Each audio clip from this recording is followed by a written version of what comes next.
একটা ছোট্ট শিশু তার মাকে হারিয়েছে, পরিবারটা তার স্ত্রীকে হারিয়েছে। খুবই সেন্টিমেন্টাল কেস। যদিও আমি মনে করি যে মৃত্যুর বিকল্প কোনো সান্ত্বনাতেই কাজে লাগে না, সাহায্যেও কাজে লাগে না, তবুও মৃত পরিবারকে আমরা 5 লাখ টাকা ও পরিবারকে দেওয়ার জন্য আমরা অনুরোধ করছি। এটা নিয়ে আমি সিএস কে বলবো, কথা বলে নিই। এই পর্যন্ত। এ ব্যাপারে আপনাদের কোনো কোশ্চেন থাকলে আপনারা করতেই পারেন। एक सवाल है, यहाँ तो सरकार ने एक्शन लिया है और डॉक्टर्स को सस्पेंड किया गया है, लेकिन अब इस इंसिडेंट के बाद बाकी जो गवर्नमेंट हॉस्पिटल्स हैं वहां पर कोई सर्वेलेंस किया जाएगा कि सीनियर डॉक्टर्स अपनी ड्यूटी 8 घंटे की कर रहे हैं कि नहीं, और अगर नहीं कर रहे हैं तो कोई एक मैकेनिज्म होगा जहां पर उनको जो है एक्शन लिया जाएगा उनके अगेंस्ट में। पहले तो हम अपील करते हैं, हम गाइडलाइंस बना दिया। Health department will send the guidelines to all the hospitals. I think our seniors are very good. They will abide by the government decision.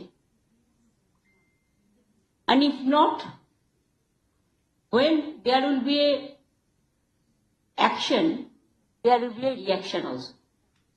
So there must be some other clauses also. What you ask, for that reply.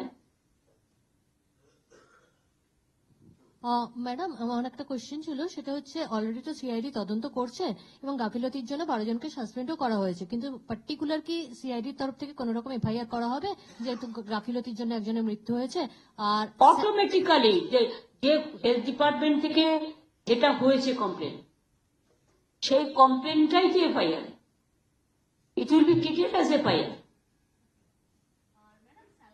কোনো ভূমিকা পাওয়া গেছে ক্ষেত্রে, নাকি যেহেতু স্যালাইনে একটা question উঠেছে সেই কারণেই দ্বিতীয়বার টেস্টিং এর জন্য পাঠানো হবে? মানে এই আমি এই ব্যাপারটা, এটা সিএস বলুক বা নারায়ণ বলুক। ম্যাডাম, স্যালাইন যেহেতু আমাদের একটা স্ট্যান্ডার্ড প্রোটোকল আছে, যদি এরকম কিছু ঘটনা ঘটে সেই ব্যাচ গুলোকে আমরা আবার টেস্ট করি। তো আমি এটাই বলবো, এই batches whatever was use was properly tested repeatedly, তাহলে আমরা ওটাকে টেস্টিং এর জন্য নিয়েছি। পুরো ব্যবহার থেকে ওটাকে বাদ দিয়েছি, এটা খুবই অরকারি। যা যা মেডিসিন ইউজ করা হয়েছিল পুরো ব্যাচকে আমরা বাদ দিয়েছি। যে স্যালাইন কোম্পানি থেকে কোনো আর আমরা জিনিস নিচ্ছি না, আর এটাকে আমরা আবার টেস্টিং করে দেখবো। Is a part of standard protocol, কিন্তু the medicines which were used were already tested. আপনারা একটা কথা বলুন তো, তাহলে একই স্যালাইন যদি অন্য জায়গাতেও থাকতো, সেখানে তো কোনো ঘটনা ঘটেনি। এখানে ঘটনাটা তো অন্যরকম হয়ে গেছে, গাফিলতি।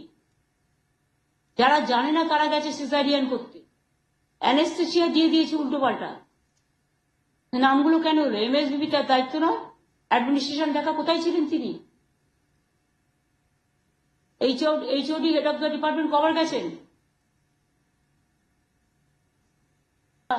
একটা ছোট্ট শিশু তার মাকে হারিয়েছে, পরিবারটা তার স্ত্রীকে হারিয়েছে। খুবই সেন্টিমেন্টাল কেস। যদিও আমি মনে করি যে মৃত্যুর বিকল্প কোনো সান্ত্বনাতেই কাজে লাগে না, সাহায্যেও কাজে লাগে না, তবুও মৃত পরিবারকে আমরা 5 লাখ টাকা ও পরিবারকে দেওয়ার জন্য আমরা অনুরোধ করছি। এবং তার পরিবার থেকে যদি কেউ চাকরি করতে চায়, যেহেতু এটা আমাদের ডাক্তারদের নেগলিজেন্সির জন্য হয়েছে, সরকারের, কেউ চাকরি করতে চায় আমরা সেটাও করব।